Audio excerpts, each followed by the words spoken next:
Welcome back to another episode of Georgia Sports Nation. We got some more Hawks and Braves content on tap for you guys today. We're going to be discussing the A's series, the unfortunate really loss for the Braves. A's going in with an 11-game losing streak into the series, and the Braves offense just couldn't seem to find a way to string a lot of hits together. They go down in the first two games of the series, but eventually do salvage one game in that third game with a win 4-2.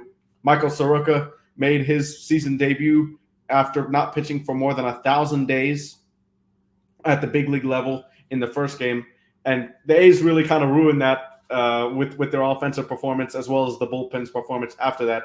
But huge shout out to Soroka for getting back to this level. He's really perseverance personified with how he's been able to come back and make it into the rotation, and he's in line for another start this year in the rotation right now. So I liked what we saw out of him.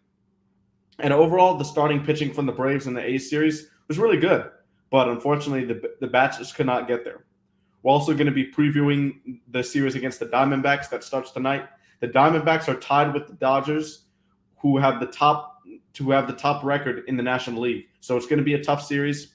We're currently the underdogs in the series or in the game tonight against the Diamondbacks.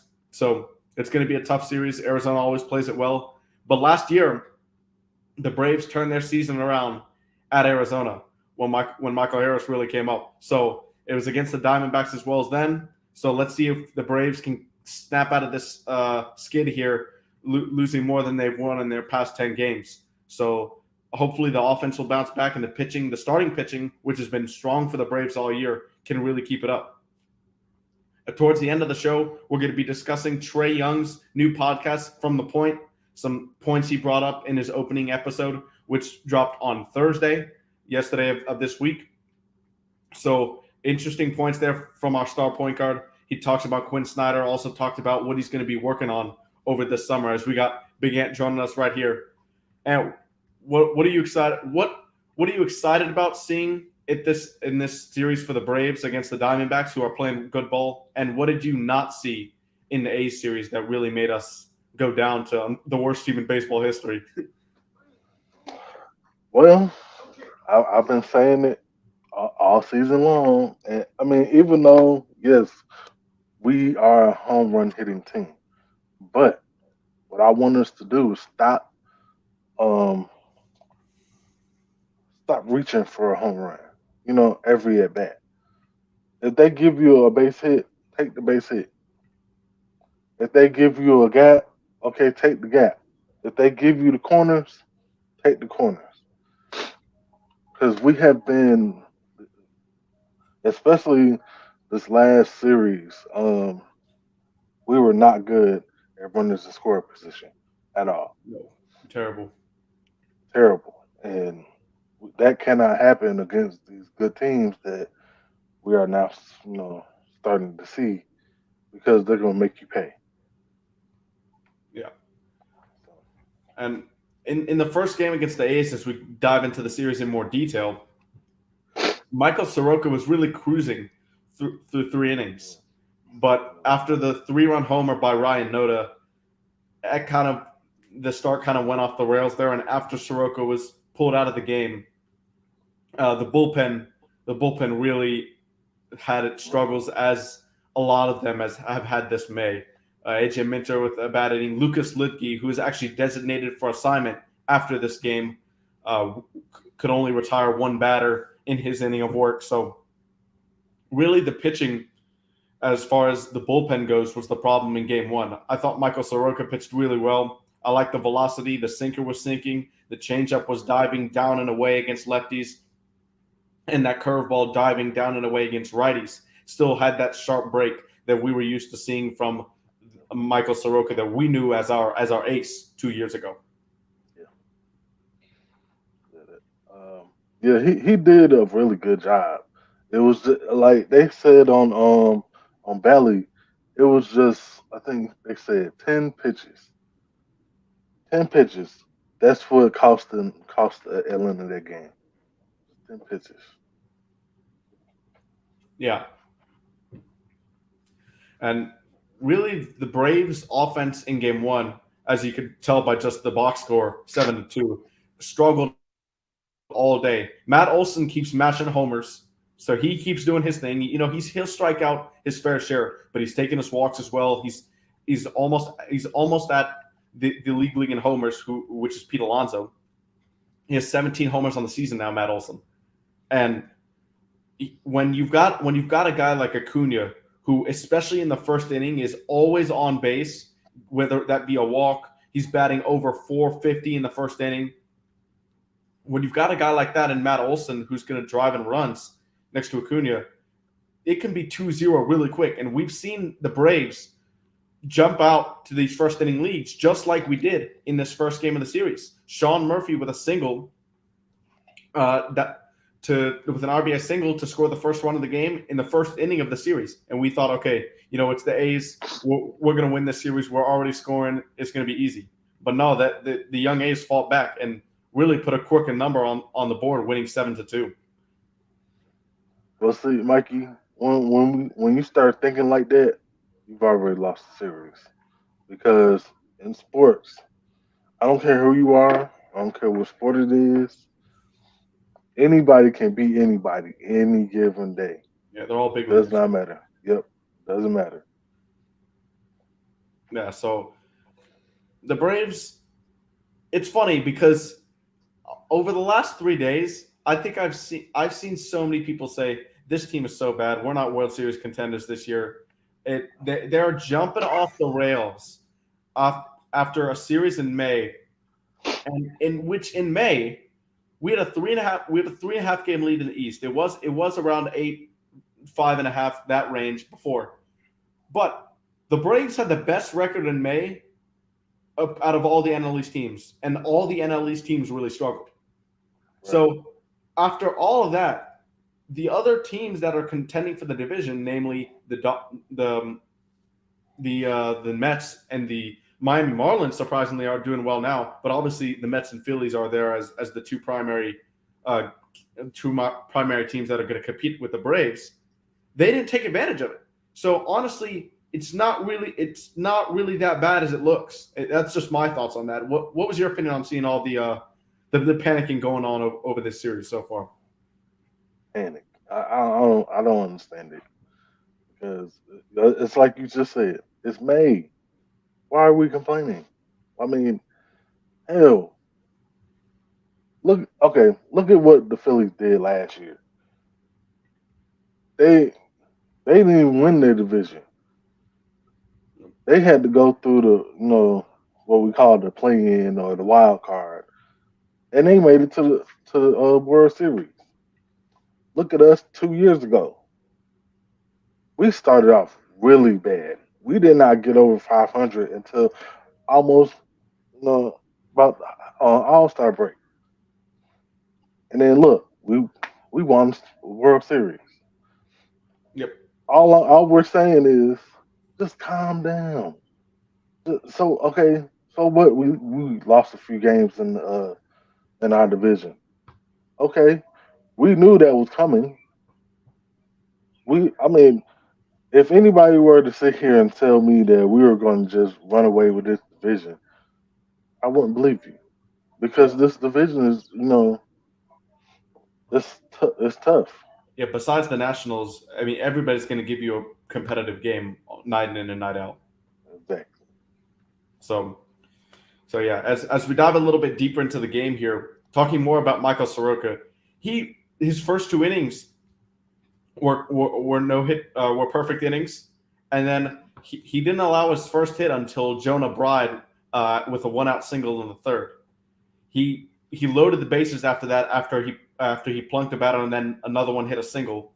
But what I think was most encouraging was Michael Soroka getting out of a bases loaded jam with 1 out, inducing a double play.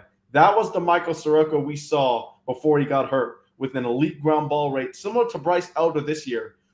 He's going to give up some high exit velocity. As I said in last week's show, Bryce Elder's statistics on Baseball Savant really don't paint the whole picture, because yes, batters are hitting a hard contact against him, but they're going into the ground, inducing more ground balls, double plays, Bryce Elder has the highest ground ball rate out of any starter in baseball. So when you got Michael Soroka, who was a vintage sinker baller pitcher before he got hurt, that tells me that he still has that sink action and that ability to induce ground balls. And that's how he got Seth Brown to ground into the double play to get out of that third inning jam. Right. I mean, that just goes to show you that, your starting pitching and the great defense that you have behind you goes hand in hand. Yeah. Because if you didn't, then I don't think that ground ball, pitching would materialize. Yeah, I completely agree with you there. In the next inning, though, he had a good fourth, but in the fifth inning, he hit former Braves prospect Shea Langeliers, and then an RBI, and then led up an RBI single to Esteury Ruiz, who's the league's leading base stealer. And it's funny, the Braves, yes, he stole a lot of bases in the series, but the Braves picked Ruiz off once in all 3 games, which is kind of funny. I mean, they're just letting him fly, and I would too. He's a young player, he's got a lot of promise. So Mark Kotze, the manager for the A's, is just letting the young guys play, letting them run. I'm really in favor of that, especially when you've got elite sprint speed like Ruiz. Oh yeah. I mean, it's gonna come. With young players, mistakes are gonna happen. But hey, if you are able to run the bases like he can, go for it. Don't hold him back. Yeah, and then that was in that four run inning after the RBI single by Ruiz. That's when Ryan Noda hit that 3-run homer to extend the lead to 4-1 after the 5th inning. Soroka was then pulled after he finished that inning, and then we have the woes of the bullpen with Lucas Luetge really being the main culprit there and not being able to retire 2 batters in his inning. And he was, like I said, designated for assignment after the series. Right. That's just sorry, man. I mean, I can't be more blunt about it because even though he gave up, the 3-run home run and all that, but he gave you 5 innings, man. He gave you 5 innings, and for you to, because we were still right there in the game when he left out the game. Yeah, we were. And then it just felt like all our energy was gone just like that. As soon as the bullpen got in there. Yeah, especially when the Braves bats were as cold as they were. Yeah.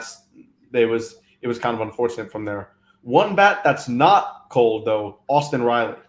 We know he had that slow start to the season, but the average, we know the power is going to be there for Austin Riley, an extra base hits. But the average and the strikeouts were what was kind of concerning me earlier in the season.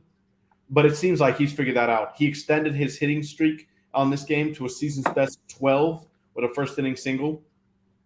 And ultimately, Riley, Olsen, Acuna, Murphy, these guys at the top of the lineup, when they have it going all at the same time like they do right now, that's when we can jump out to these quick leads. And we jumped out to a quick lead in the A series, but unfortunately the pitching and the bats throughout the entirety of the game into those middle and late innings, which are super important to keep scoring runs because you don't want to give the bullpen and starters, let them get a rhythm for the opposing team. We scored all our runs in 1 inning, which is the homer by Olsen and the first inning single by Sean Murphy. Other than that, we didn't get any production from the offense in that first game, and that's pretty much what ultimately led to the AL. Yep. Now, second game, same story with the offense.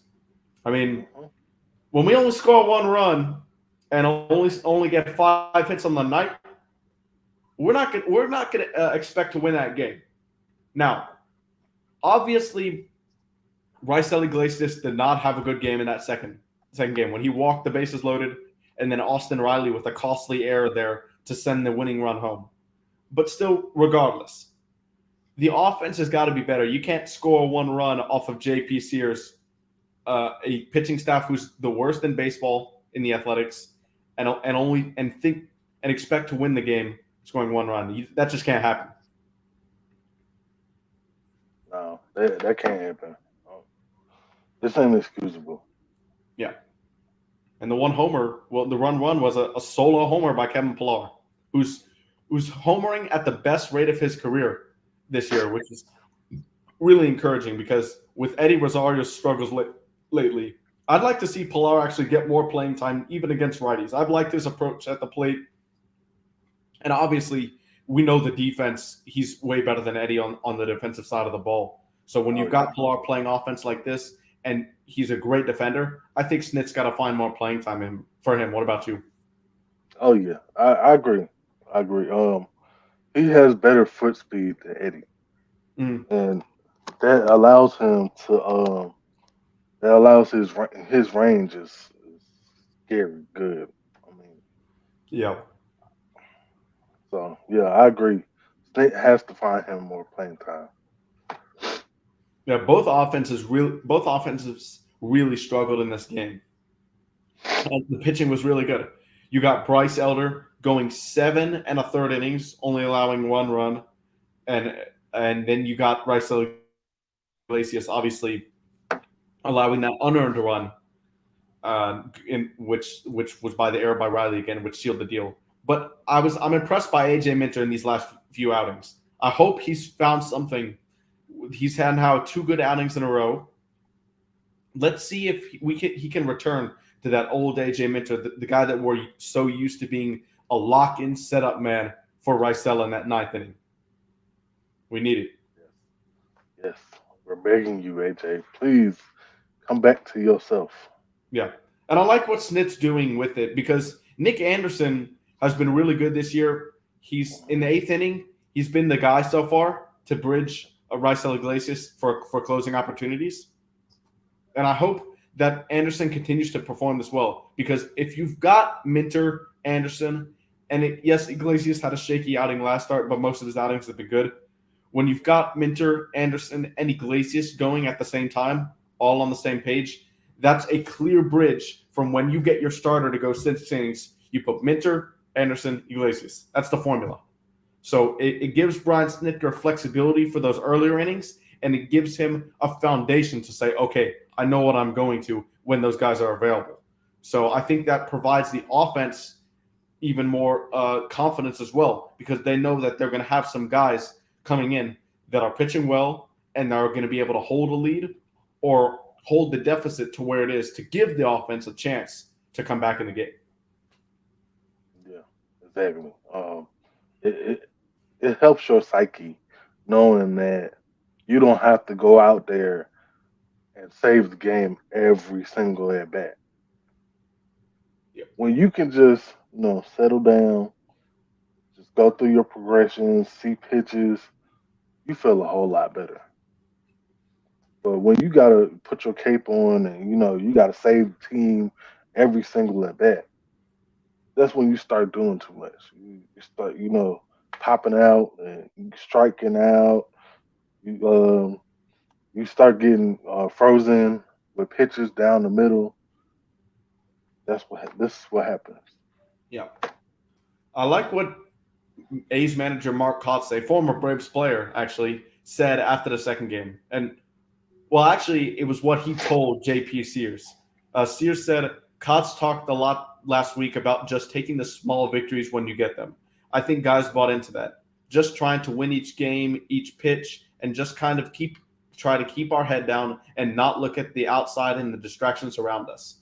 I like that for a young team who really, yes, they're not going to make the playoffs this year. Their whole goal is to get their young guys experience, get a good draft pick, try to rebuild the team. And when you have that mindset of let's take the small win, let's try and win this game, this inning, this pitch, this at bat. I think for a young team, it can do a lot of things, and that's how I think they were able to win this series. They didn't say, "Oh yes, we won this game, but look how many we've lost." No, they said we played a good game 1. Our offense got hot. Let's try to win game 2, and they're just taking it a game at a time. And that's how I think with that mindset they beat us, because we just overlooked them at the first 2 games of the series. And even the third game, we didn't dominate them. They were in the game. Our offense just really didn't have a rhythm throughout all 3 of these games. Credit to the A's pitching for that. Right.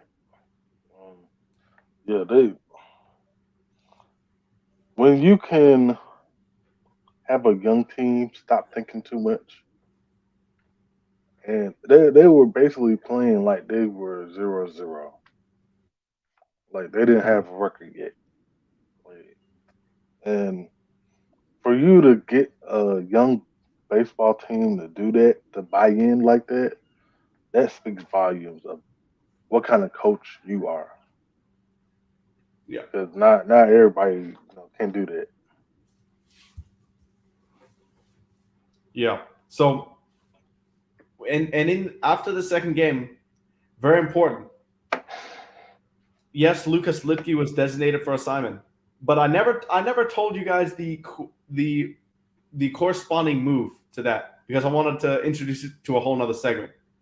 Right. Braves rookie pitcher AJ Smith Shawver. Sorry, it's a tongue twister there for a name, but he is on the roster officially in the big leagues. It's just incredible what he's been able to do, how he's rose up through the ranks. He's a 2021 draft pick. He's now gone up to all 4 levels: high A, double A, triple A, Major League Baseball. He even started in low A after the Braves drafted him in 2021. And it took him less than 2 full years to do that, which is just incredible. Wow, that's crazy. People you don't see that. No, you don't. People are comparing him to Spencer Strider with his stuff. He does have an electric fastball, is a good breaking ball as well. But I like what Brian Snitker's doing. And it's similar to how Max Fried first came up to the league.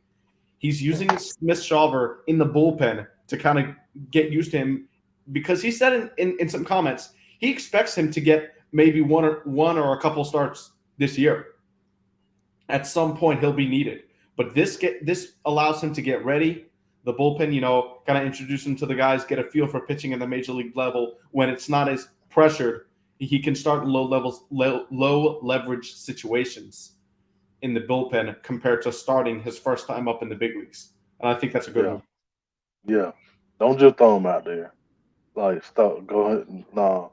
Don't just, go ahead, kid. You're going to start the game off first. Nah. He's too young for that. I mean, even though he has some, little bit experience in, down in the lower leagues, but this is a different animal, and I'm liking what Snit is doing. He's putting them, starting off in the bullpen so he can, you know, fill out the game a little bit, and and he doesn't have to, do anything spectacular. Yeah, he's got to play his role. Play your role. That's it.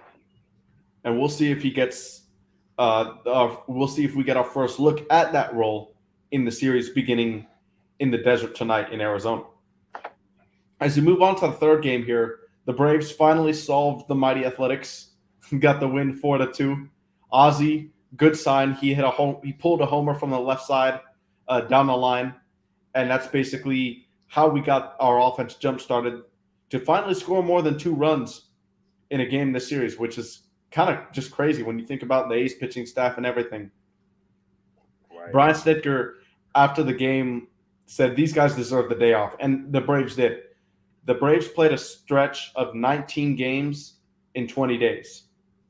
And I think that was ultimately one of the reasons why the offense may have gotten tired. I mean, I don't want to make excuses because the A's, no offense, but they're a terrible team. The worst team in MLB history by the stats, and are on pace to be the worst team in MLB history as far as total wins in a season.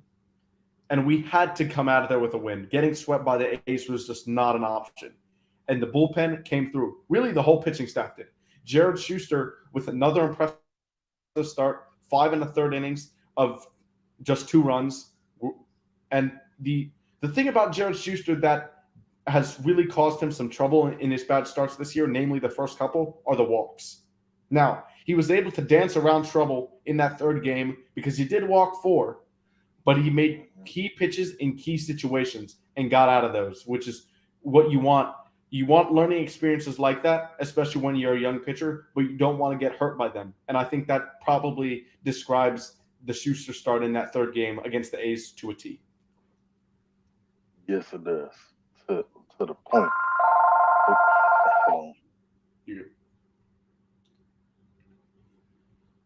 But the bullpen was really encouraging in the third game as well. Jesse Chavez, AJ Minter, Nick Anderson, and Raisel Iglesias. That Minter-Anderson Iglesias combo that I was saying before. And Chavez has been really good this season overall. They retired Oakland's last 11 batters, and Iglesias had a really quick inning after that horrid appearance in the second game. Now he's had his 5th save in 6 chances. So obviously Iglesias starting on the IL, he's going to have a lower total of saves this season, but getting 6 saves, getting 5 saves in 6 chances is still a great rate. Orlando Arcia continued his hitting ways. He had 3 singles and a walk. Acuna rattled 2 more hits, and he drove in a run. And Atlanta won for the 3rd time in its last 9 road games, which is kind of weird because during the beginning of the season, the Braves were better on the road than at home. Now we're switching it up. We weren't exactly the greatest team in May, but we had a rough start at home. We've been playing better at home as of late and struggling on the road. Why do you think that flips over the course of the season? I mean, I don't know. Like it doesn't make any sense because it's like all of a sudden we're getting what we wanted, by playing better at home. But if we can just play good at home and then play, I don't want to say okay, but play above 500 on the road. I'm good with that. Yeah, I agree. If you want to win this division, one, you got to win the series against your division rivals, namely the Phillies and the Mets. Yep. But against these teams, the teams like the Reds, the Royals, the A's, teams that are rebuilding, you've got to handle business. And overall, the Braves didn't handle business, so definitely, I think probably the worst series of the season in terms of just the outcome. The Blue Jays series definitely rivals it, but for me, I think just losing a series to the A's, it's probably got to be the worst series of the year so far for me, just because against the Blue Jays, it was maddening, but I don't think the Braves really played as poorly on offense as they did against the A's. So for me, the A's series is a little bit more disappointing. What about you? Well, I mean, yeah, it's disappointing, but it's like I stated earlier. Yeah, they are a terrible team. Trust me. Don't get me wrong on that. But sometimes, a team's just gonna have your number. I mean, that's just how, the ball rolls sometimes. You might be a better team, but sometimes that's just not enough. Yeah. I think it was the second game of the series. The Braves got so unlucky. I feel like the Braves hit a lot of balls really hard in that second game. We had an expecting batting average of balls in play over 300 that game. And we ended up only scoring 1 run. So I do think luck played a part, especially in that second game too. But overall, we just have to strike out less. We got to put more balls in play, especially against the low strikeout A's staff. That the second inning, I'm just mainly focusing about that there. I think there was a degree of luck in the second game, a large degree of luck actually. But that's just baseball. You're gonna hit balls that are 111 mile per hour missiles, like Michael Harris is doing and getting unlucky right now, right at the right fielder and for a line out. But you can also hit little dribblers down the third base line for infield singles. So sometimes there is a degree of luck in baseball, Right. and I do think the Athletics got a little lucky in that second game to win it. But still, Braves no real excuse to lose the series overall.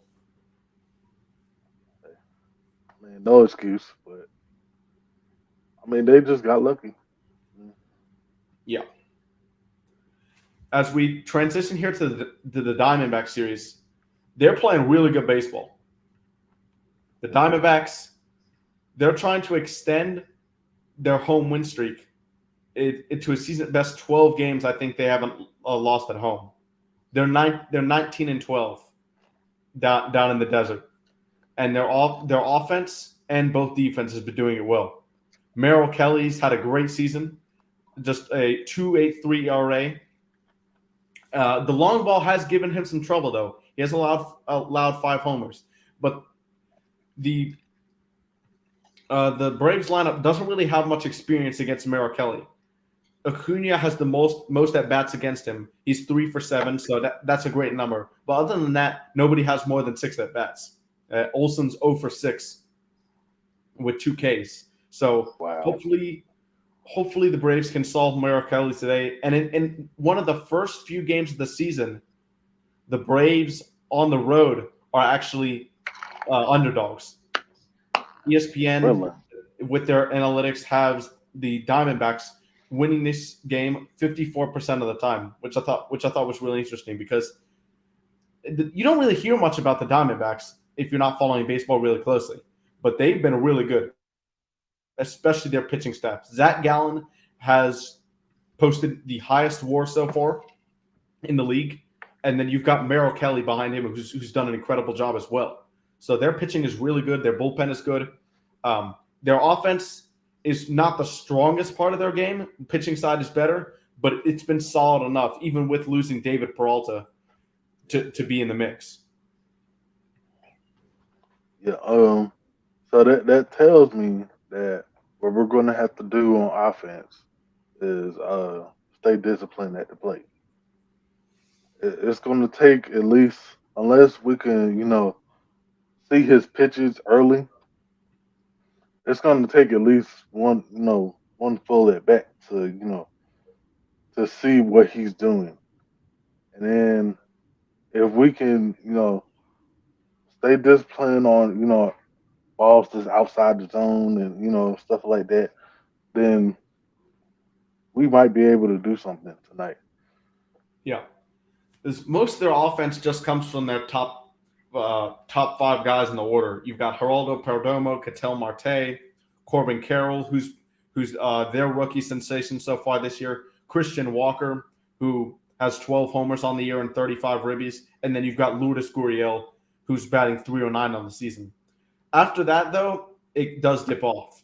So you've got to limit. Really, when you see top-heavy lineups like this, you've got to limit the bottom of the order. And I know that sounds weird, but you can't let the bottom of the order feed the top. And that's what the Braves can do really well. We don't want the Diamondbacks doing that against us in this series. Yeah, I agree. That's a great analogy. You don't want the other guys to beat you, basically. Like what we use at basketball. You don't want the bottom half of the lineup to beat you. So you got to be on your P's and Q's at pitching wise. Yeah. No scouting reports, know where each hitter's sweet spot is, especially in that bottom of the order, because you don't want to turn that lineup over. Now, for the Braves lineup, we do have some changes.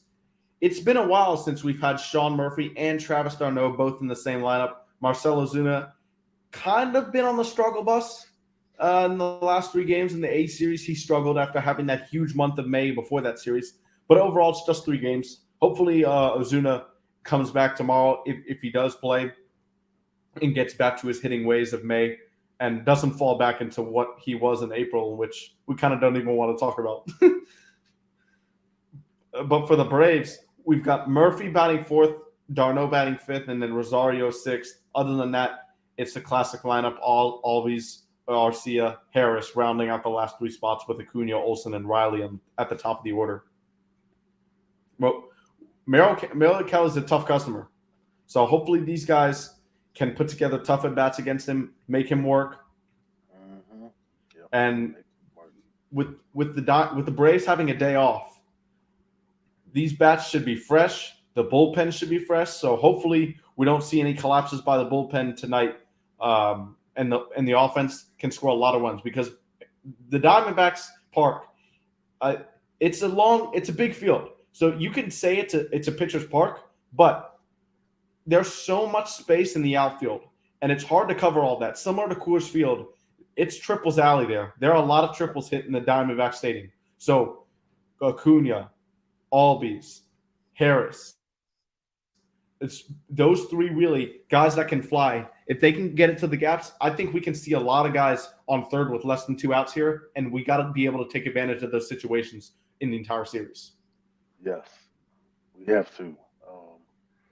So that means we're gonna have to shoot for some gaps. Yeah, make those outfielders run, like at all times. Make them run. Don't just let them stand there and catch pop up, no, or fly out. Can't do that. Make them guys run. yeah, that'll be the key. As far as the Arizona lineup versus Charlie Morton, who's starting for us tonight, they haven't had a lot of experience with Morton either. Christian Walker is 2 for 5 with a homer against him, and Nick Ahmed is 2 for 6. But other than that, nobody's had great success against them, and those are small sample size. Lourdes Gurriel is 1 for 7 in his career off Morton. So hopefully Charlie continues that success that he's had against Gurriel, one of the main guys in this lineup. But you really have to watch out for this Diamondbacks lineup, because in the middle of their order, like I said before, with Christian Walker, Lourdes Gurriel, Ketel Marte as well, they've got a ton of pop in the middle of that order. So we want to limit the walks, limit the guys on base. Remember, solo homers won't beat you. As long as you don't give up too many, you give up two solo homers in a game, that's just 2 runs. That's like the equivalent of 2 singles with a runner in scoring position. Yeah. So keep the walks to a minimum. And with Charlie Morton, a key always with Morton, keep the hit by pitches down, because with that curveball, we've seen him at times struggle with that command, and he hits lefties with that back foot curveball. Hopefully he keeps those free passes to a minimum, because, like I said, the pop that the Arizona Diamondbacks have in this lineup, it can really hurt you if you got 2 or 3 guys on base ahead of some of their powerful hitters. Oh yeah, gotta have command tonight. Yeah, that's the key for Charlie. Now, let's get into some specific issues for the Braves. The bullpen, we know, has not been a great strength for the Braves this year. We thought it would be entering the season, but unfortunately, we've seen them struggle.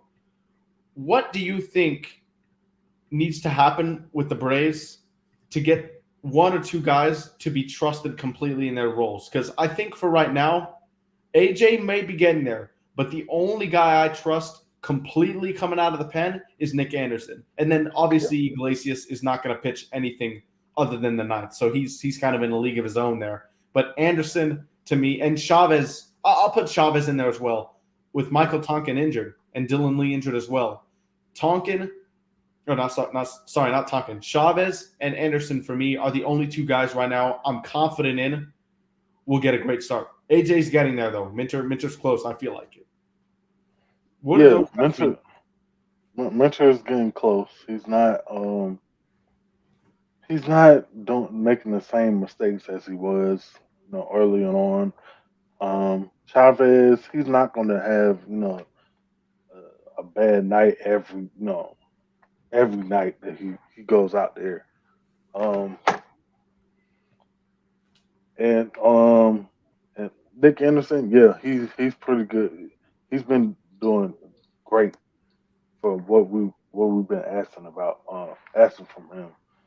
Yeah. Um, but I think the main problem is what we're not getting from the starting pitching, and who's hurt and who's they're having to overextend of what they're used to in the bullpen, and I think that's what's messing them up um, overall.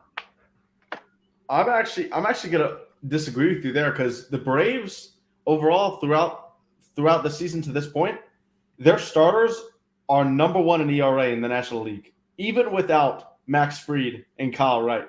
So I think the starting pitching has been overall solid. Yes, you're going to have a few outings here and there have not been good, but the Braves overall, I think, had a really good starting pitching considering the circumstances. For me, I think the key to our pitching, you've got to find long relievers that you can trust.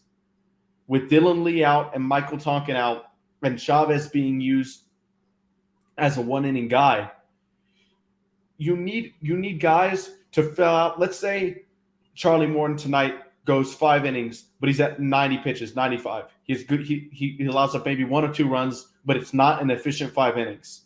You've got to find guys to bridge that fifth, sixth to get to Anderson, Minter, and Iglesias in the seventh, eighth, ninth. So finding that 2 inning gap, that fifth and sixth inning, will be huge because if the starters can get past that, I think with the way that, like I said, those three guys have been pitching, I think the Braves can have a solid formula for getting more wins up on the board. But it's a lot of pressure on the starters right now to go past that fifth and sixth inning because the bullpen, we don't know who's going to swing out of those doors before that seventh inning.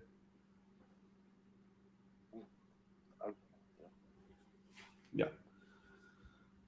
Any final thoughts on this Diamondbacks series before we get into a little Hawks talk over here? No, I think we touched on everything. All right. As well. All right. So the Atlanta Hawks, obviously, yes, their season is done, but Trae Young is not done producing content. He's one of the latest NBA players, as Draymond Green coined the term "new media," and they're getting players' perspectives, and the players are making their own narratives instead of the media making it for them, or they're challenging the media's narratives for them, and that's what Trae Young is doing with his From the Point podcast. Did you get a chance to listen to that, Nat? I watched a little bit of it, but I have not had a chance to finish it. But from what I watched, he was opening up about a whole lot of stuff that a lot of the media was was blurting out for no apparent reason. I mean, like it's I love how we're getting a chance to get inside his mind and Yeah. see how he sees things. I think the two most interesting points that he made for me was one about Nate McMillan and two about what he's going to work on this summer, namely his 3-point shooting. We'll start with the Nate McMillan point. Trey said he and Nate are on great terms and they have a great relationship still, and I'm happy about that. Yeah. Obviously, there was a lot made about did Nate give Trey an ultimatum sitting on the bench, or he had to stay at home? What happened with Trey and Nate as far as his son as well when Trey got into the argument? So I think, and the team's performance overall. So I think a lot of people thought that Trey and Nate were not on good terms when Nate was fired at the All-Star break. But Trey said that's not true, and I'm glad they're still on good terms according to Trey. Right. Yeah.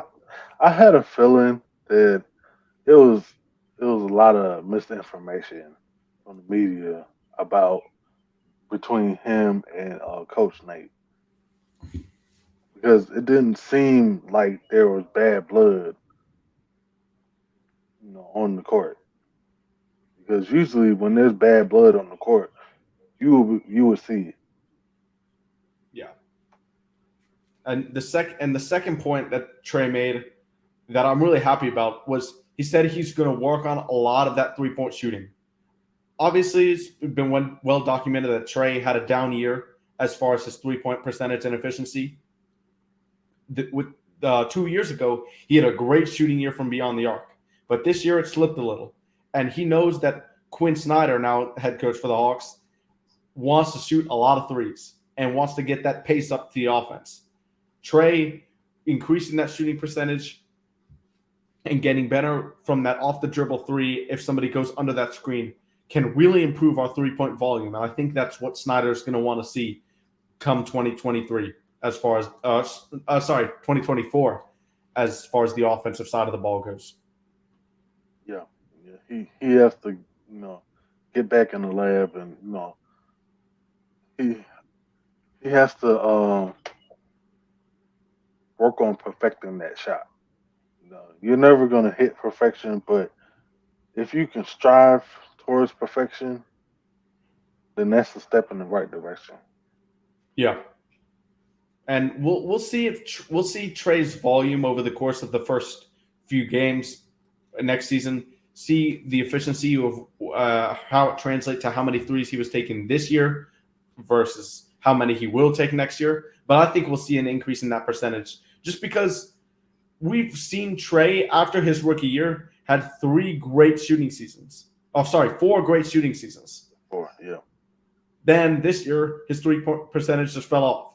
I think it can just be a down year, but overall, I think Trey's going to get back to being that mid-30s 3-point shooter if he takes around maybe 7 to 9 threes per game. If he can be in that 33 to 37% points as far as 3-point shooting, that's great if he's taking 8 threes a game. And if he's taking less than that, maybe 6 or 7, I think Trey can still get to that upper 30s because we've seen it before in multiple years.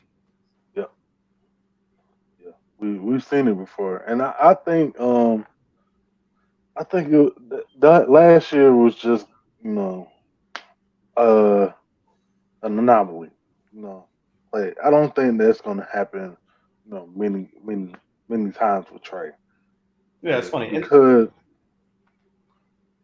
mainly because he's always in the gym working on his craft. So yeah. And it's funny because we're saying it was a down year. 27-10 is a down year for Trey.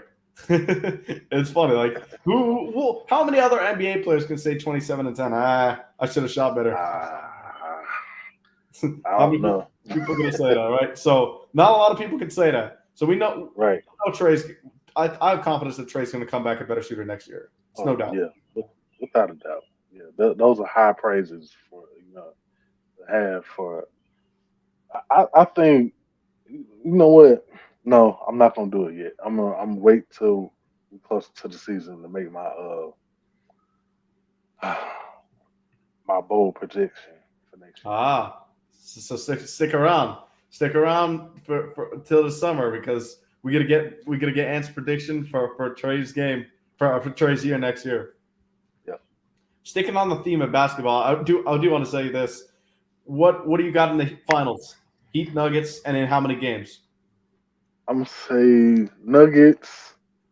You know what? I'm gonna say 6 because I think the Heat are gonna get lucky 1 to 2 times, but I still think it's gonna be Nuggets because they're the deeper team and their length is a problem. Yep, a real problem. So yeah, Aaron Gordon and Jokic created mismatch problems all night, especially in Game 1. All night. Yes. I'm definitely going with my. Well, I say my Nuggets. The Nuggets are my second favorite team, but the Nuggets, I've had them as winning the championship since the preseason.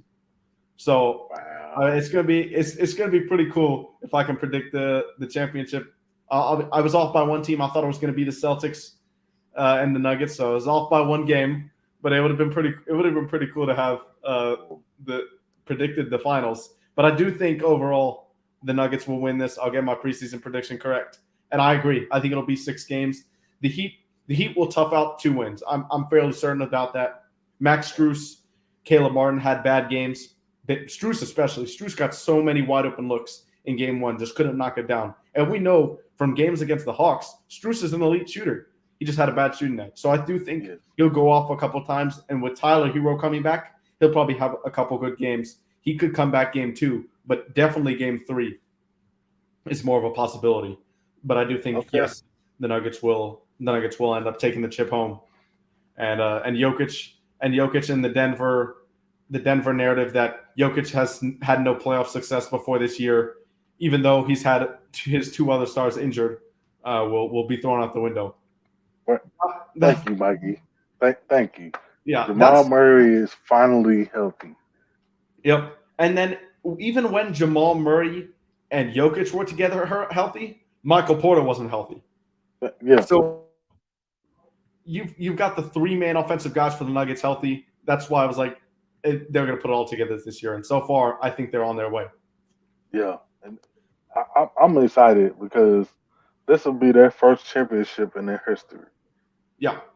So I'm happy for them. Yeah. So hopefully they get that. Any final thoughts on the game for tonight for the Braves against the D-backs before we get out of here? No. Well, you know what? I'll just say, Charlie, we don't need any. Don't hit anybody tonight, please. We're begging you. Or if you do, just limit it to at least 1 or 2. We don't need 3, 4, 5. No, we don't need that. We don't need the bases loaded every damn inning. Please don't do that. Yeah, because those are stress innings. And I think that something can go along to that is you've got an off day yesterday, so the bullpen is fresh. Don't feel like you have to strike out everybody. Play the contact. Let the defense play behind you, and if you can get 5 to that 6 innings, because if you try to strike out everybody, that's not going to work. You're going to be at 90 pitches in the 4th inning. But if you make pitches when you have to, make weak contact, then that's how you get into that 5th, 6th inning with 80-something pitches. So hopefully that's what Charlie Morton does, and hopefully he'll realize that, you know, being a veteran, he's the stopper. We've just had a bad series against the A's and against the Dodgers. We split with the Phillies. But hopefully we can start the series off against a good team in Arizona on the right foot. So it's Charlie's time, and hopefully he can do 5, 6 innings of good ball tonight. But with that being said, we'll end it like we always do. Ant, tell them they can find you. All right, y'all. Well, first of all, we appreciate everybody coming out to support us, as always. Sure. You can find me on Twitter, Big Ant True. On Instagram, Facebook, TikTok. You can find me at Big Ant. That's all you have to look up. All right. And you can find me, as always, on Twitter at PinWhistle300 and on YouTube, streaming Georgia Sports Nation at Recapping Hawks Hoops. Thanks for tuning in today, guys. Don't forget to tune into next week, same time, 6 o'clock p.m. Eastern. If you're on YouTube, don't forget to like, comment, subscribe, and we'll see you guys next time. Peace.